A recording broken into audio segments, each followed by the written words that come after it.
सुबह के समय परमेश्वर का धन्यवाद करते हैं। परमेश्वर ने हमें एक और नया दिन दिया हमारे जीवनों में कि हम परमेश्वर के चरणों में बैठें, उनकी आराधना करें और उनके पवित्र वचनों को सीखें। परमेश्वर के वचन से हमने कल रात को सीखा।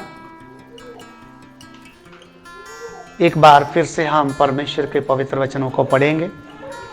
एफेसियों की पत्री उसका 2 अध्याय उसका 14 और 15 वचन से हम पढ़ेंगे। रात हमने तेजोमयी सुसमाचार के बारे में सुना और हमने ये परमेश्वर के वचन से सीखा था कि कैसे प्रभु यीशु ने क्रूस पर जान देकर व्यवस्था को, उनके नियमों को या उनकी विधियों को कैसे समाप्त किया। वही वचन हम एक बार फिर से पढ़ने के लिए जा रहे हैं। जी पढ़िए। क्योंकि वही हमारा मेल है, क्योंकि वही हमारा मेल है जिसने दोनों को एक कर लिया, जिसने दोनों को, पापी और परमेश्वर को एक कर दिया। जी। और अलग करने वाली दीवार को, अलग करने वाली दीवार जो पाप की दीवार थी, जो बीच में थी, जी, ढा दिया उनको ढा दिया और अपने शरीर में बैर अर्थात वह व्यवस्था जिसकी आज्ञाएं विधियों की रीति पर थी, जी, मिटा दिया कि दोनों से अपने में एक नया मनुष्य उत्पन्न करके मेल करा दिया। तो प्रभु यीशु बीच में होकर, परमेश्वर और पापी के बीच में होकर पाप की दीवार को गिराकर परमेश्वर से हमारा मेल करवाया। ध्यान से सुने। आज जो सुबह के समय जो लोग, आप लोग जो पहुंचे हैं प्रभु के चरणों में, ध्यान से सुने। प्रभु यीशु ने क्या किया हमारे लिए। पापी मनुष्य जो पाप के कारण परमेश्वर से दूर था, परमेश्वर से कभी मेल नहीं कर सकता था, पाप की दीवार बीच में थी। उस पाप की दीवार को तोड़ने के लिए, उसको खत्म करने के लिए परमेश्वर स्वयं मनुष्य का रूप धारण कर इस पृथ्वी में आकर, कवारी से जन्म लेकर प्रभु यीशु मसीह सारी मानव जाति के पाप उठाकर क्रूस के ऊपर जान देकर पापी मनुष्य और परमेश्वर का मेल करवाया। और मेल ऐसे नहीं हुआ है, इधर में लिखा है नया मनुष्य उत्पन्न किया।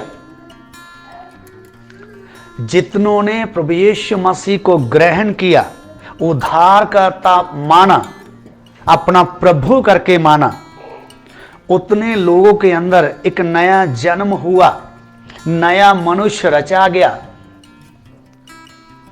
सो आप जितने भी प्रभु यीशु मसीह के ऊपर विश्वास करते हैं, उनको उद्धारकर्ता करके ग्रहण किया है, आपके अंदर एक नया मनुष्य रचा गया है, जिसको हम इंग्लिश में इनर मैन बोलते हैं, न्यू बर्न, नया जन्म। इसलिए ये वचन हम कल रात को सीख रहे थे।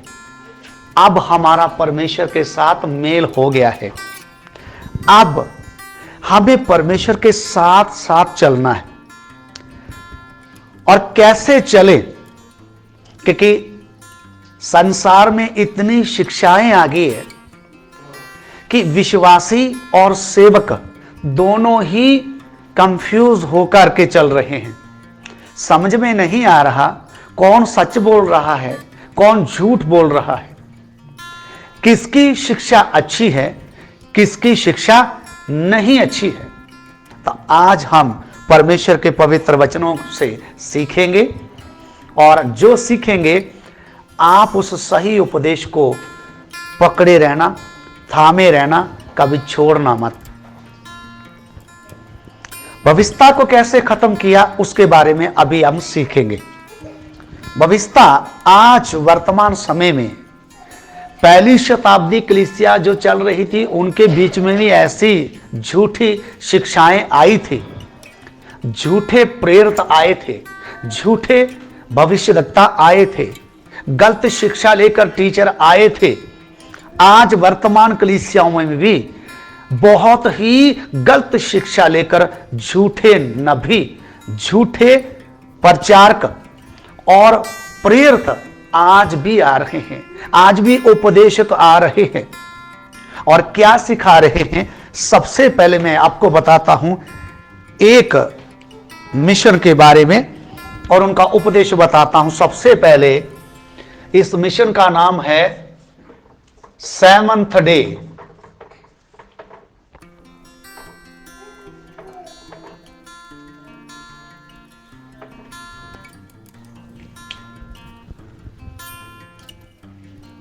पंजाबी में इसको बोलते हैं शनिश्चर मिशन।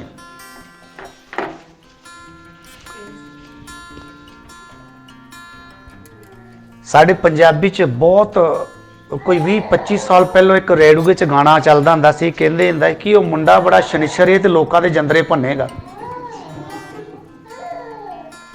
जो है ही शनिश्चर। तो सबसे पहले इनके बारे में सीखेंगे, इनका उपदेश सीखेंगे। ये क्या बताते हैं? इनका नाम क्या है? ये ज्यादातर मिशन, जो मिशन वाले लोग हैं ना, ये अपनी संस्था का नाम इंग्लिश में बताते हैं ताकि जो ज्यादा पढ़े लिखे नहीं है उनको समझ में ही ना आए ये क्या है। अब इस मिशन का नाम क्या है? Seventh day. ये करते क्या है ये सुनिए। ये बोलते हैं तुम व्यवस्था के अनुसार चलो। क्या बोलते? तुम व्यवस्था के अनुसार चलो। और जब ये व्यवस्था के अनुसार चलने की बात करते हैं तो वचन कौन सा लेते हैं वो भी पढ़ लीजिए। निर्गमन की पुस्तक उसका 20 अध्याय 8 वचन से पढ़े। निर्गमन उसका 20 अध्याय 8 वचन से पढ़े। ध्यान से इनके उपदेश को सीखें। ये बताते क्या हैं? तो विश्राम दिन को पवित्र मानने के लिए जी, ध्यान रखना, विश्राम दिन को पवित्र मानने के लिए स्मरण रखना, याद रखना। 6 दिन तू परिश्रम करके काम धंधा करके अपना सब काम काज करना जी, परंतु 7वें दिन तेरे परमेश्वर यहोवा के लिए विश्राम दिन है। विश्राम दिन हिंदी में लिखा विश्राम दिन, लेकिन पंजाबी दे विच लिखा सब्बत दा दिन। ये की आंदे? सब्बत दा दिन। तुसी की करो? सब्बत दे दिन नूं मनाओ। इन्हां दा उपदेश की है?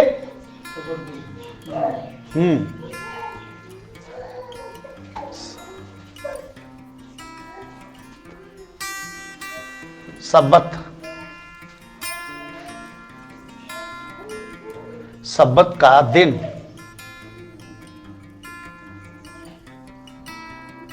सॉरी,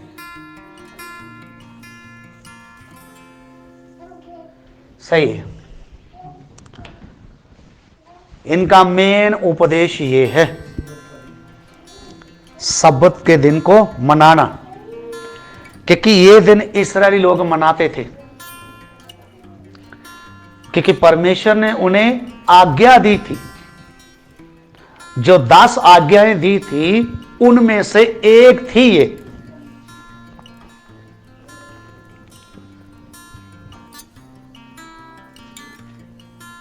ये जब हम वचन से पढ़ते हैं तो हमें मालूम चलता है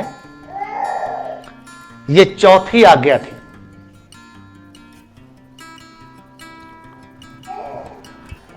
अब वो लोगों को ये बताते हैं कि आप परमेश्वर की आज्ञा का पालन नहीं कर रहे, इसलिए आप वचन से बाहर हैं। ध्यान से सुन रहे हैं आप?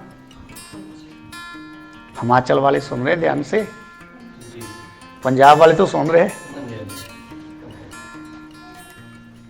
इनका मेन उपदेश जो है वो आपको वचन से पकड़ेंगे। और वचन कौन सा लेंगे? निर्गमन 20 का 8। वह सबसे पहले सवाल पूछते हैं, आप किस दिन आराधना करते हो? तो हम बोलेंगे इतवार को, संडे को आराधना करते हैं। तो बोले आप गलत कर रहे हो, आपकी आराधना किस दिन होनी चाहिए? शनिवार को। शनिवार को असली आराधना है। वचन पढ़ो, वचन में लिखा है सब्बत के दिन को मानना है।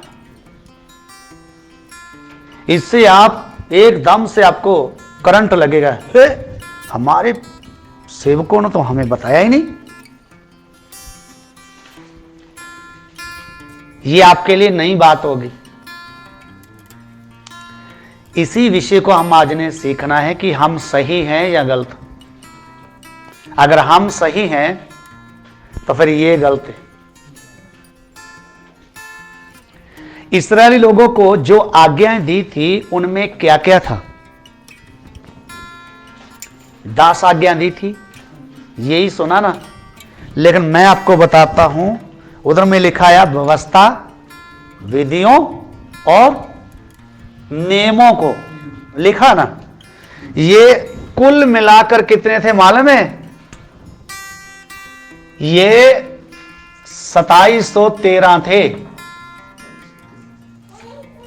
सबसे पहले आपको व्यवस्था के बारे में मालूम होना चाहिए। ये 2713 आज्ञा, विधि, नेम, ये सब इसमें आते थे। ये कुल मिलाकर इनकी गिनती कितनी थी? 2713।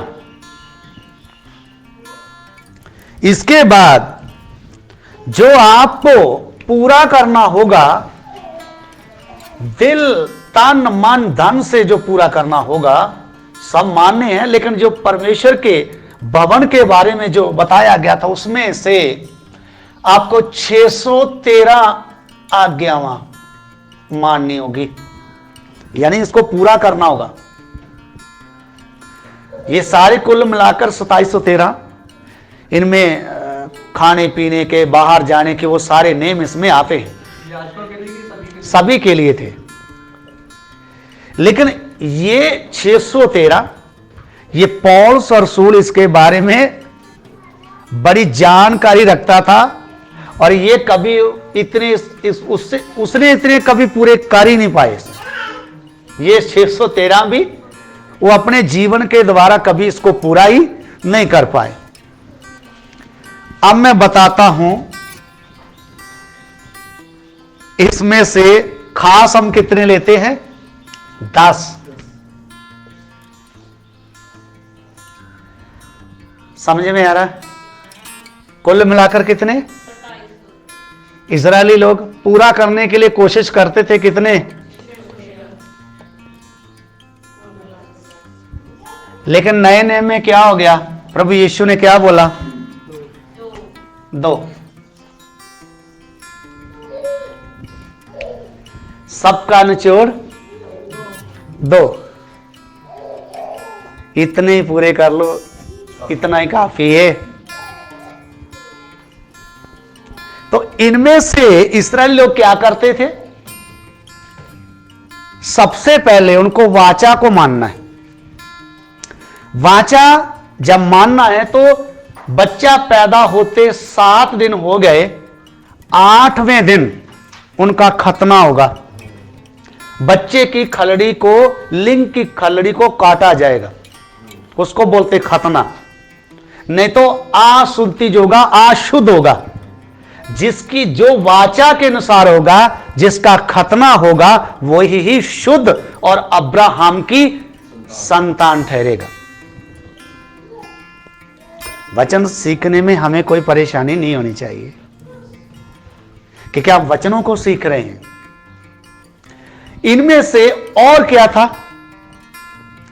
परमेश्वर के घर में जाकर अगर आपका बच्चा बेटा है तो 40 दिन का हो गया तो आपको इसे मंदिर लेकर जाना है।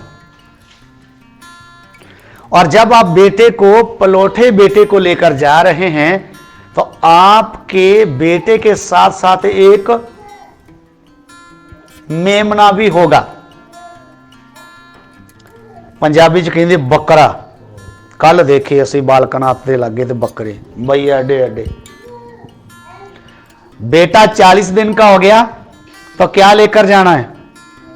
हैं? मेमना तो छोटा था ना, बड़े को क्या बोलेंगे?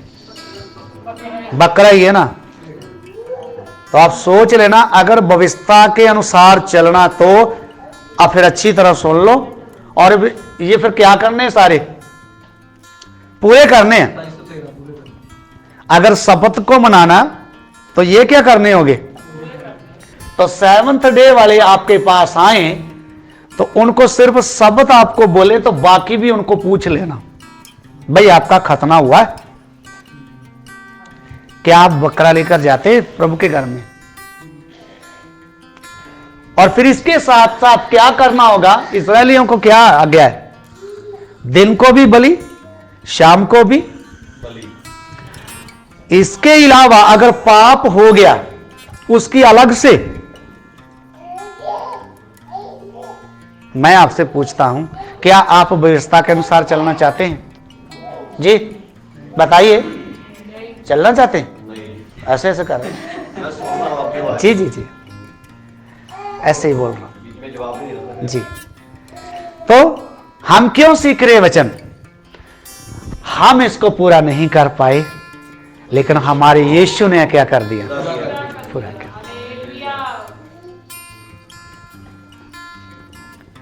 इसलिए एफएसी 2 का 14 और 15 में क्या लिखा है, व्यवस्था और उसकी विधियों और उसके नियमों को समाप्त कर दिया। जब पूरा हो गया तो प्रभु यीशु क्या बोला, सब कुछ समाप्त हुआ, पूरा हुआ। तो ध्यान से, क्योंकि हमने वचन सीख रहे हैं तो उनको भी जवाब देना, हमने भी उपदेश सीखना है, हमारे लिए भी है और उनको सिखाने के लिए भी कि आप एक बात को ना मानो, सभी नियमों को मानो। खतना होना चाहिए, बकरा परमेश्वर के घर में लेकर जाओ, उसके साथ साथ क्या करना है, सुबह भी बलि चढ़ाना, शाम को भी।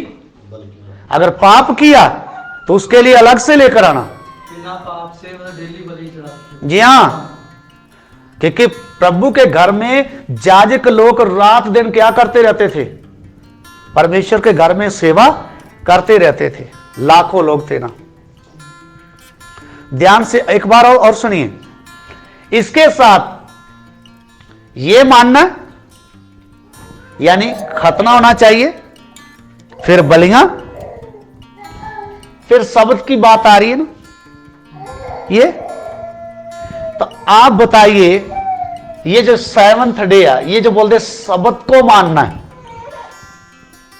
यानी हमारी जो आराधना है वो इतवार नहीं शनिवार को करनी है। तो व्यवस्था के अनुसार चलो, तो कैसे माने व्यवस्था को? अगर इस्राएली पूरा नहीं कर पाए, पौल से पूरा नहीं कर पाया, 3 साल गमलीएल के चरणों में बैठकर इसको सीखा था, वो पूरा नहीं कर पाया, तो हम कैसे करें? इसलिए व्यवस्था आज वर्तमान कलीसिया के लिए नहीं है, क्योंकि हमारे प्रभु यीशु मसीह ने सारी व्यवस्था को अपने जीवन से समाप्त कर दिया है, पूरा किया है क्रूस के ऊपर, सारे नियमों को माना है। जो पाप बलि मनुष्य लेकर आता था, प्रभु यीशु खुद क्या हुए, पाप की बलि। इसके साथ साथ एक और बात थी, 1 साल में एक बार सारे इस्राएली लोग इकट्ठे हो जाते थे और 2 बकरे लाए जाते थे। एक बकरे उनके ऊपर गुना डालते थे, और जो गुना अजाजेल का नाम का निकलता था उसको अलग करते थे और दूसरे को काटते थे।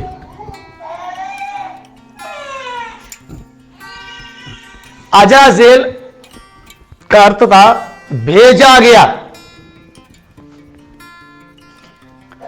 तब याजक क्या करता था, वो परमेश्वर के सन्मुख लेकर जाता था, एक को काटकर उसका खून परमेश्वर के पवित्र स्थान में ले जाता था और सारे इस्राएलियों के लिए क्या करता था, प्रायश्चित करता था कि सारे इस्राएलियों के लिए एक ही बार क्या किया जाए, साल में एक बार प्रायश्चित किया जाए, पश्चाताप किया जाए। और जिसको जीवित रखते थे उसको गले में रस्सी डालते थे और इस्राएल के सामने एक व्यक्ति उसको ले जाता था और इस्राएली उसको देखकर रोते थे और रोकर ये बोलते थे, देखो मैंने ये किया है, मैंने ये पाप किया है, इसकी सजा उसको मिलने जा रही है। उसको फिर कहीं दूर जंगल में ऐसी जगह छोड़ते थे जहां उनको कुछ पानी वगैरह नहीं मिलता था, वो तड़फ तड़फ कर अपनी जान देता था। आपको मालूम होगा प्रभु यीशु को जिस वक्त रोमी सरकार ने आदेश दिया था उसको क्रूस के ऊपर चढ़ाया जाए, आपने दया सागर तो देखी होगी फिल्म, उसमें जो दिखाया गया है आप उससे समझ सकते हो। जब यीशु क्रूस उठाकर जा रहा है, लोग खड़े हुए हैं, कुछ लोग रो रहे हैं। वही दृश्य देखा था यूहन्ना बपतिस्मा देने वाले ने, देखो परमेश्वर का मेमना को जगत का पाप उठाकर ले जाता है। मेरा यीशु भेजा गया था, इसलिए इब्रानी में उसको बोलते मसीह। मसीह का अर्थ है भेजा गया। उसने सारी व्यवस्था को क्या किया, पूरा किया। क्रूस के ऊपर जान दी और क्या बोला था, सब कुछ पूरा हुआ, समाप्त हुआ। पापी मनुष्य, इससे आगे तुझे कोई बलि चढ़ाने की जरूरत नहीं है।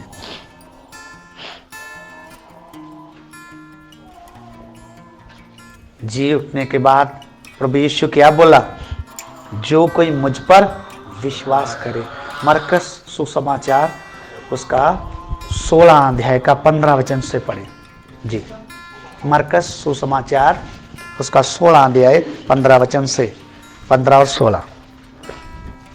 जी और उसने उनसे कहा, जी तुम सारे जगत में जाकर सारी सृष्टि के लोगों को सुसमाचार प्रचार करो। सारी सृष्टि के लोगों को जाकर सुसमाचार प्रचार करो। जी जो विश्वास करे जो विश्वास करे और बपतिस्मा ले और बपतिस्मा ले उसी का उद्धार होगा। उसी का उद्धार होगा। इस्राएली लोग जब व्यवस्था के अनुसार चलते थे, उनके पाप कभी क्षमा नहीं होते थे, थोड़ी देर के लिए ढांपे जाते थे। लेकिन यीशु के क्रूस के ऊपर जान देने के कारण एक ही बार से सारे पापों से हमें छुटकारा मिल गया। पवित्रता के अनुसार नहीं, विश्वास करने से हमें धर्मी ठहराया गया। अब हमें धर्मी ठहराया गया, इसका अर्थ क्या है? एक मुजरम जिसने ऐसे काम किए हों जिनको सजाए मौत हो, फांसी हो, जज के सामने खड़ा है और जज के पास जो व्यक्ति रहता है उसके पास 2 पेन होते हैं, एक रेड वाला होता है। अगर रेड के साथ लिखा तो सजाए मौत। अब जज क्या बोल रहा है? जिसको फांसी होनी चाहिए थी उसको बोल रहा, तूने कोई पाप ही नहीं किया, तूने कोई पाप ही नहीं किया। ये कैसे हुआ? क्योंकि जो मृत्यु मुझे मिलनी थी मेरे यीशु ने उठा ली, इसलिए मुझे धर्मी ठहराया गया। अब हमारा उद्धार व्यवस्था से नहीं, विश्वास करने से हुआ है। इसलिए रोमी 5:1 में लिखा है, विश्वास करने से हमें धर्मी ठहराया। इसलिए जो लोग बोलते हैं कि व्यवस्था के अनुसार चलो, उन लोगों का उद्धार अभी तक हुआ ही नहीं है। अगर उनका उद्धार हुआ होता तो विश्वास से करते।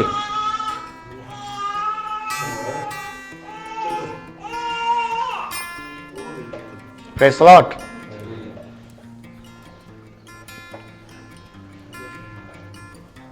अगर उनका उद्धार हुआ होता तो वे कभी व्यवस्था के अनुसार नहीं चलते, क्योंकि व्यवस्था मारती है, वो मृत्यु दंड देती है, लेकिन प्रभु यीशु मसीह जीवन देता है, अनंत जीवन, हमेशा की जिंदगी। व्यवस्था तो किसी को माफ ही नहीं करती। पाप की मजदूरी मौत, सजाए मौत, लेकिन वचन में लिखा ना, परंतु मसीह यीशु में अनंत जीवन। ये भी रोमियो में लिखा है, अनंत जीवन। इसलिए प्रभु यीशु ने क्या कहा था चेलों को? इजरायली सुन रहे थे, यहूदी थे चेले भी, कई सुन रहे थे। प्रभु यीशु ने क्या किया?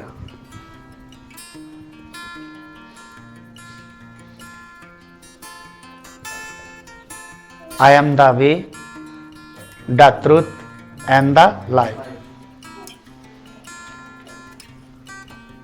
रास्ता भी मैं हूं, मार्ग भी मैं हूं,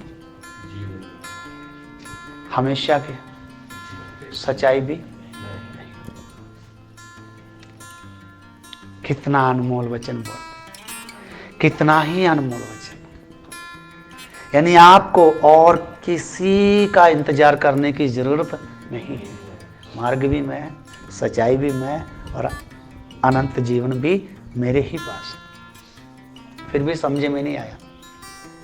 इसीलिए जब पहली शताब्दी की कलीसिया में ये लोग घुसे थे व्यवस्था लेकर, तब पौलुस रसूल ने क्या कहा था? कुत्तों से सचेत रहें। क्या शब्द बोला था? कुत्तों से सचेत रहें। पंजाबी जी लिखा, लिंग कटने वाले तो की रहो सचेत। ये नाम दिया था इनको। और व्यवस्था के अनुसार नहीं, मसीह यीशु के अनुसार हमें चलना है। और ये जो व्यवस्था की बातें करते, शब्द को मानने की बात करते, ये कभी नए नेम की कलीसिया में शामिल ही नहीं है। पुराने नेम के संत कलीसिया में शामिल नहीं, जो व्यवस्था के अनुसार, जो विवेक के अनुसार चले। तो ये कैसे? बात समझ में आ रही है? अब ये बोलते हैं कि आप वचन से बाहर हो, आप 7वें दिन आराधना नहीं कर रहे हो। ये बोलते हैं सेवंथ डे वाले कि आप वचन से बाहर हो। आप किस दिन आराधना नहीं कर रहे? शनिवार, यानी 7वें दिन को आप आराधना नहीं कर रहे। मैं आपको बताता हूं ये 7 दिन का अर्थ क्या है। परमेश्वर ने हमें दिए क्यों 7 दिन? अब मैं ये मिटा दूं? देखना अभी। इसके साथ आपको वचन पढ़ना होगा। उत्पत्ति 2 का पहला, उत्पत्ति 2 का पहला। यो आकाश और पृथ्वी और उनकी सारी सेना का बनाना समाप्त हुआ। जी आगे। और परमेश्वर ने अपना काम जिसे वह करता था 7वें दिन समाप्त किया। 7वें दिन सारा काम समाप्त किया। जी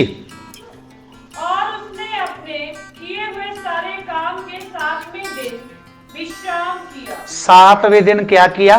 विश्राम किया। 6 दिन में सब कुछ बन चुका था, सारी सृष्टि को रच दिया था, मनुष्य को और उसके साथ स्त्री को भी रच दिया था। यह सारा काम कितने दिनों में हुआ था? 6 दिनों। अब 7वें दिन परमेश्वर ने क्या किया? यह परमेश्वर के आराम का दिन है। ध्यान से सुनिए, अब वचन एक बार फिर से पढ़ लीजिए। यूं आकाश और पृथ्वी और उनकी सारी सेना का बनाना समाप्त हो गया।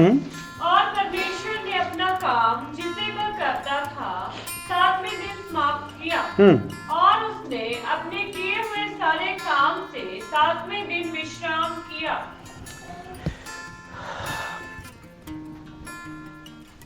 मैं जरा पंजाबी च भी वचन पढ़ देना जी।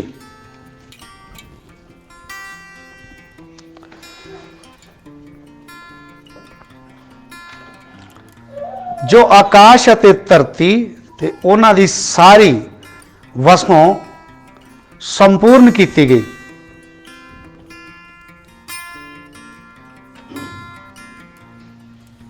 ਇਸ ਤਰ੍ਹਾਂ ਆਕਾਸ਼ ਅਤੇ ਧਰਤੀ ਅਤੇ ਉਹਨਾਂ ਦੀ ਸਾਰੀ ਵਸੋਂ ਦੀ ਸਿਰਜਣਾ ਪੂਰੀ ਕੀਤੀ ਗਈ। ਅੱਗੇ ਪਰਮੇਸ਼ਰ ਨੇ 7ਵੇਂ ਦਿਨ ਆਪਣੇ ਕਾਰਜ ਨੂੰ ਸੰਪੂਰਨ ਕੀਤਾ ਅਤੇ 7ਵੇਂ ਦਿਨ ਆਪਣੀਆਂ ਸਾਰਿਆਂ ਕਾਰਜਾਂ ਤੋਂ ਆਰਾਮ ਕੀਤਾ।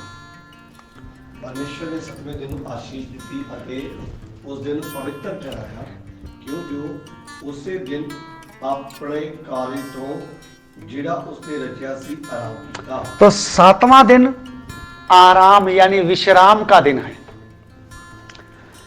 अब मैं आपको एक जो बताने जा रहा हूं वो ध्यान से देखें। ये परमेश्वर ने हमें कितने दिन दिए थे? 6। हमें मनुष्य जाति को कितने दिन दिए? 6। अब परमेश्वर ने जो 6 दिन मनुष्य जाति को दिए थे, ये मनुष्य जाति के लिए 6 दिन नहीं है, ये 6000 साल है। अब वचन पढ़ लीजिए दूसरा पत्रस में।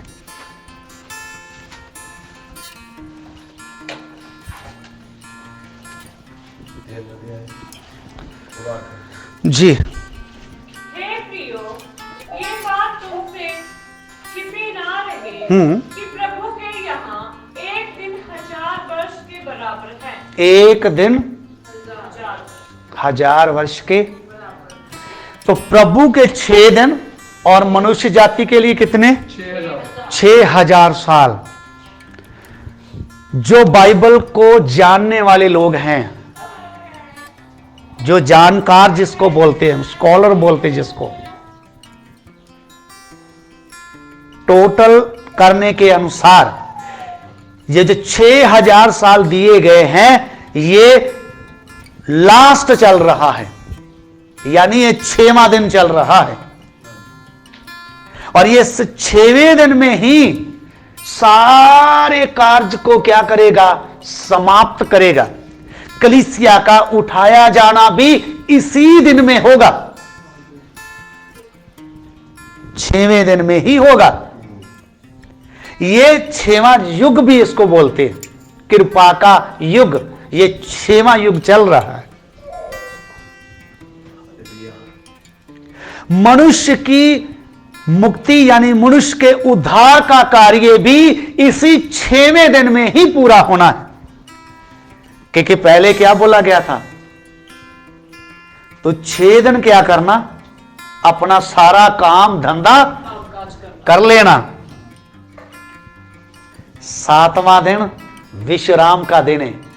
ये 6वां दिन ही है हमारे जीवनों में। विश्वासी भाई बहनों, ध्यान से सुने, ये जो 6वां दिन चल रहा है, कलीसिया का भी ये लास्ट है। आपके जीवन में जो दुख आ रहा है, जो बीमारी आ रही है, जो परेशानी आ रही है, जो पैसे की तंगी आ रही है, जो सतावट आ रही है, जो मार मिल रही है, चिंता ना करें। ये समाज समाप्त होने वाला है। 7वां दिन विश्राम का दिन शुरू होने वाला है। ये कलीसिया के लिए है। 7वां दिन जब शुरू होगा, हमें कोई दुख ना होगा, हमें कोई तंगी ना होगी, कोई सताव ना होगा, कोई बीमारी ना होगी, कोई रोना ना होगा। 7वां दिन विश्राम का दिन होगा। क्यों? ध्यान से सुने। जब कलीसिया उठाए जाने पर है, कलीसिया उठाई जाने वाली है, तुरी फूकते ही कलीसिया उठाई जाएगी। 7 साल हम बादलों में रहेंगे। प्रभु यीशु विश्वासियों को, दासों को इनाम देगा, मुकुट देगा। उसी समय 7 साल का राज्य इस पृथ्वी पर विरोधी मसीह का होगा। विरोधी मसीह 7 साल इस पृथ्वी में क्या करे? राज करे। उसके राज में कैश का लेन देन ना होगा और उसकी तैयारी सब हो चुकी है। आज डिजिटल पेमेंट हो रही है, गूगल पे, पेटीएम। इसका मतलब क्या है?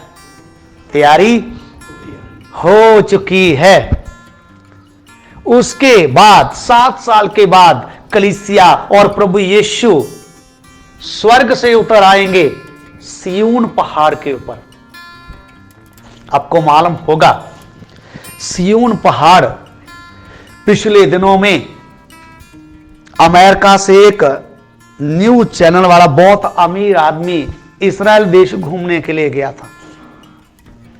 जब वो घूम रहा था तो परमेश्वर ने उसको बोला, क्या तू अपना न्यूज चैनल इधर नहीं लगा सकता ताकि सुसमाचार का प्रचार पूरे इस्राएल देश में किया जाए? क्योंकि दुनिया में इस्राएल देश एक ही ऐसा देश था जिसने सुसमाचार के ऊपर क्या किया है? बैन किया हुआ है। सुसमाचार ही नहीं, किसी भी धर्म का कोई प्रचार उधर नहीं हो सकता था। लेकिन परमेश्वर ने क्या किया? वो डर के मारे कुछ नहीं बोल पाया। जब उसका स्टेटमेंट आया, उसने बताया मैं डर के मारे कुछ नहीं कर पाया। लेकिन परमेश्वर ने प्रधानमंत्री बेंजामिन नेतन्याहू को पकड़ा, 2 मंत्रियों को भेजा उसके पास, बोले आपको हमें अनुमति देते हम लोग, हमारे देश में आप अपना न्यूज चैनल लगाएं। और उसने जब सरकार ने मंजूरी दे दी, आज इस वक्त जिस समय हम हिमाचल में इधर बैठे हैं, सिय्योन पहाड़ के ऊपर लगभग 100 से ज्यादा देशों ने उधर आकर न्यूज चैनल बनाकर कैमरे फिट कर दिए। किधर? सिय्योन पहाड़ के ऊपर। ये क्यों हो रहा है? प्रभु यीशु सिय्योन पहाड़ पर जाकर जब उतरेगा, तब वही कैमरे पूरी दुनिया में प्रभु यीशु का प्रसारण दिखाएंगे, घर घर में। ये भी तैयारी हो चुकी। उसके बाद 2 और न्यूज चैनल आज इस्राएल देश में सुसमाचार प्रचार इब्रानी में घर घर पहुंचा रहे हैं। जो लोग उधर जाके आए वो बताते हैं कि अब होटल में भी जाओगे, होटल में भी इब्रानी में प्रभु यीशु मसीह का सुसमाचार चल रहा है।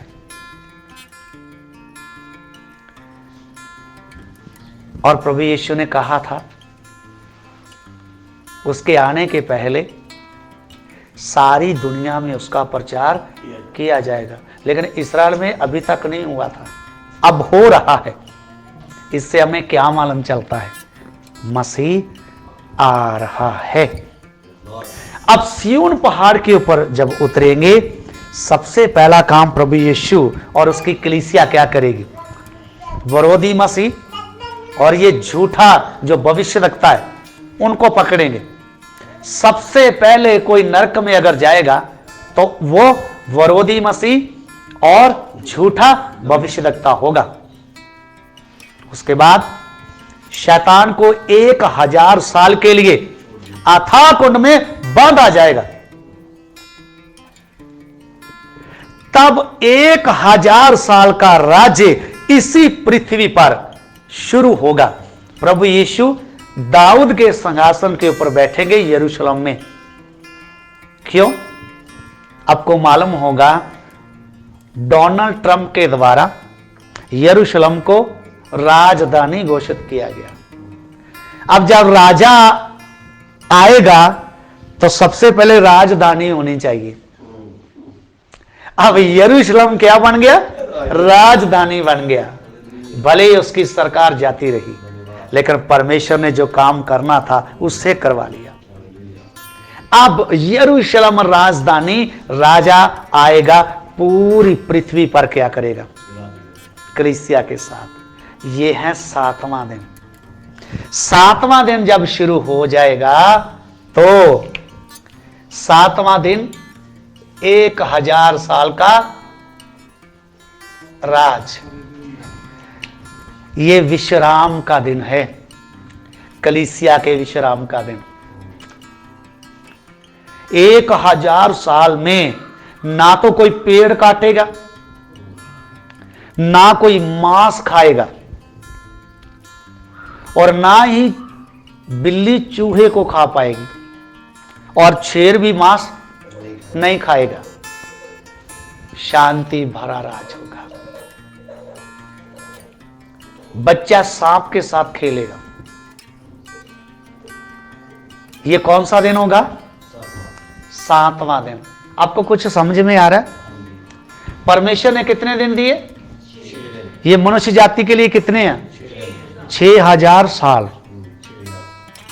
7वां दिन विश्राम का दिन है। ये किसके लिए? ये बाकी लोगों के लिए नहीं है। ये किसके लिए? प्रभु के लोगों के लिए, कलीसिया के लिए। ये 7वें दिन विश्राम होगा, कोई काम नहीं होगा। हमारा ये जो शरीर मिट्टी का आज तुरी फूकते ही ये बदल जाएगा, ये अमरता को पहन लेगा। उसको बोलते हैं आत्म शरीर, स्पिरिट बॉडी।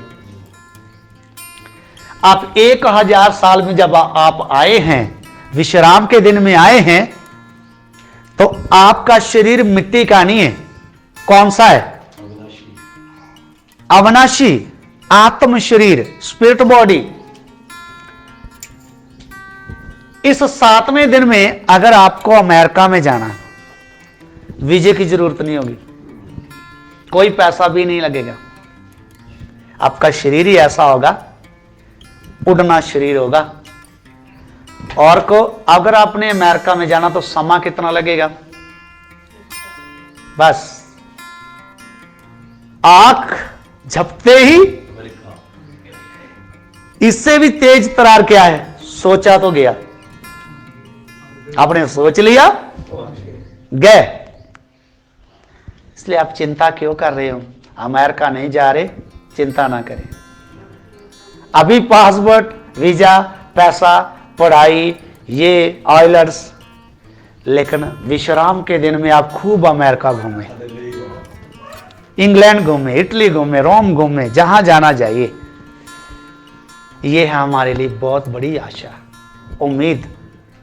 सो मेरे प्रियो, जो लोग बोलते कि भविष्यता के अनुसार चलो, उनको भविष्यता के बारे में इतना ज्ञान नहीं है। सिर्फ एक बात है, सब्त का दिन को मानना। तो अभी ध्यान से आपको समझ में आया क्या क्या परमेश्वर ने हमारे लिए रखा है।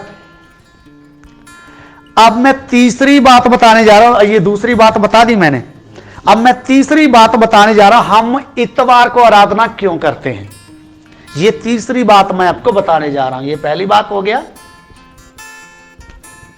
एक हो गया, ये दो हो गया, और ये तीसरी बात बताने जा रहा हूं। तीसरी बात क्या है? हम इतवार को आराधना क्यों करते हैं? क्या हम 7वें दिन में आराधना नहीं करते?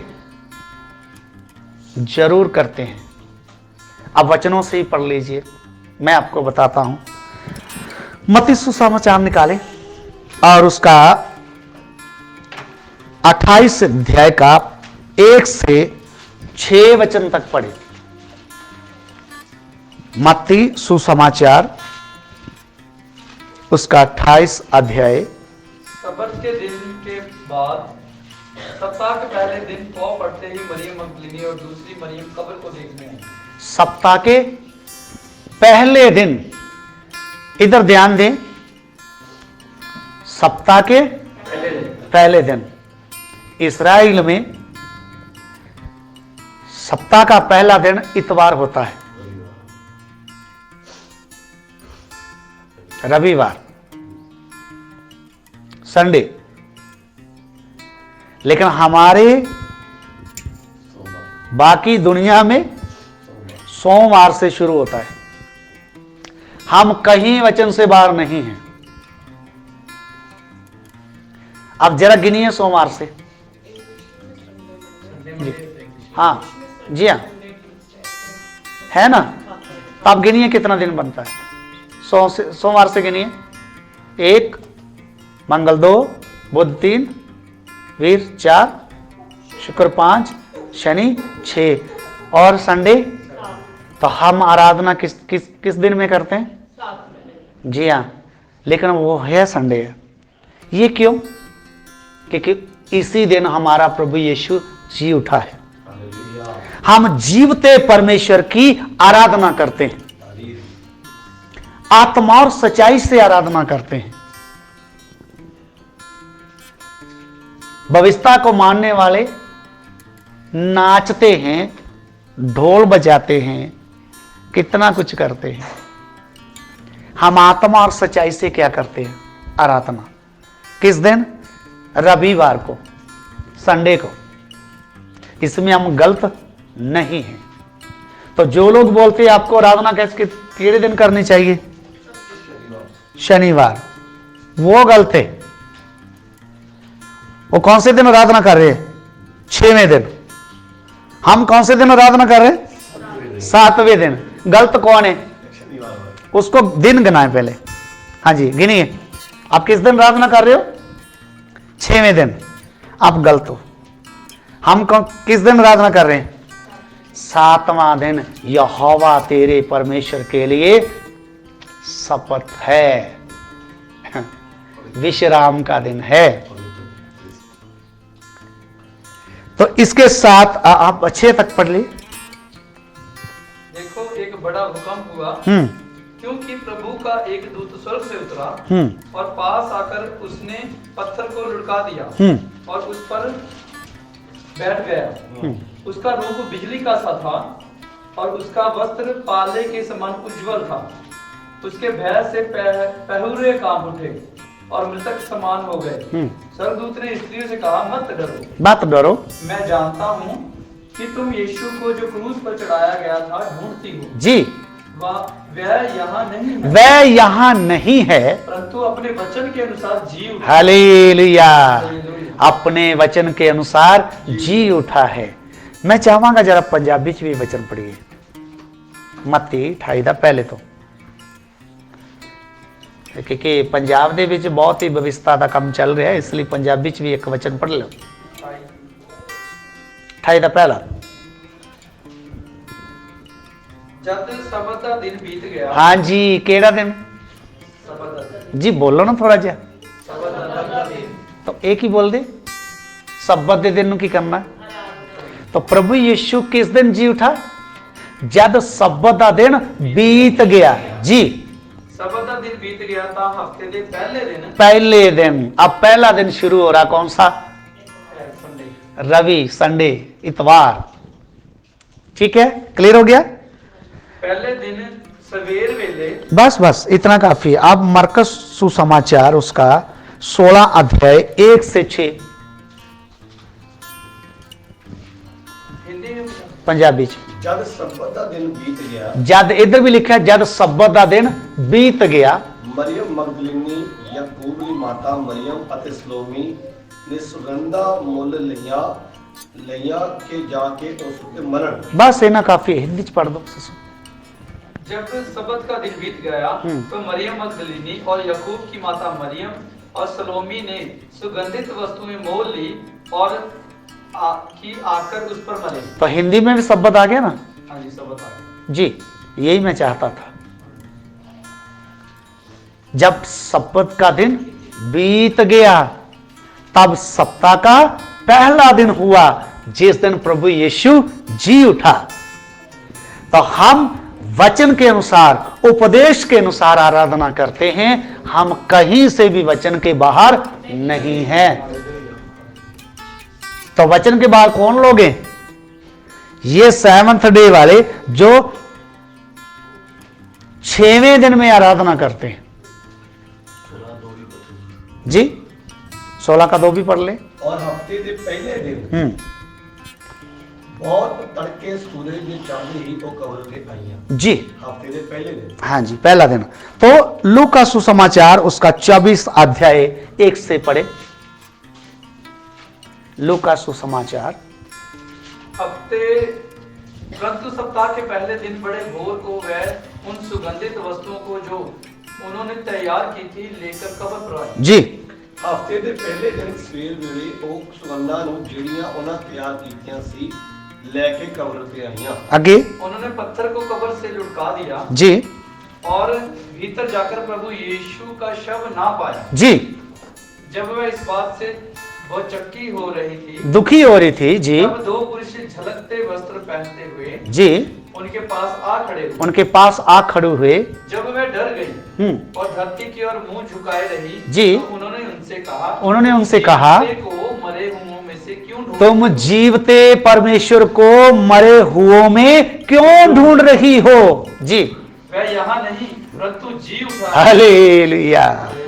वे अब यहाँ नहीं है, वो जी उठा है। तो हमारा यीशु सप्ताह के पहले दिन रविवार को जी उठा है।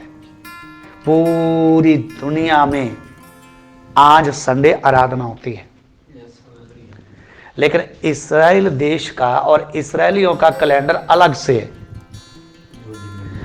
उनके महीने और हमारे मिलते जुलते नहीं है, बिल्कुल ही अलग है। इसलिए वो आज भी सब्त को ही मनाते, क्योंकि उनके लिए प्रभु यीशु ना तो कभी आया और ना ही जी उठा। उन्होंने जब उसको माना ही नहीं, जब उनको ग्रहण ही नहीं किया, तो फिर वो कैसे माने? लेकिन हमें तो सच्चाई मालूम चलेगी। हमें प्रभु यीशु मसीह के बारे में पता चल गया कि वो कौन है। हमने विश्वास किया। हम प्रभु यीशु मसीह को जो मुर्दों में से जी उठा है उसकी आराधना करते हैं। आज इन वचनों के द्वारा परमेश्वर आपको आशीष दे। आइए अपने सिरों को झुकाएं और प्रार्थना करें। ब्रदर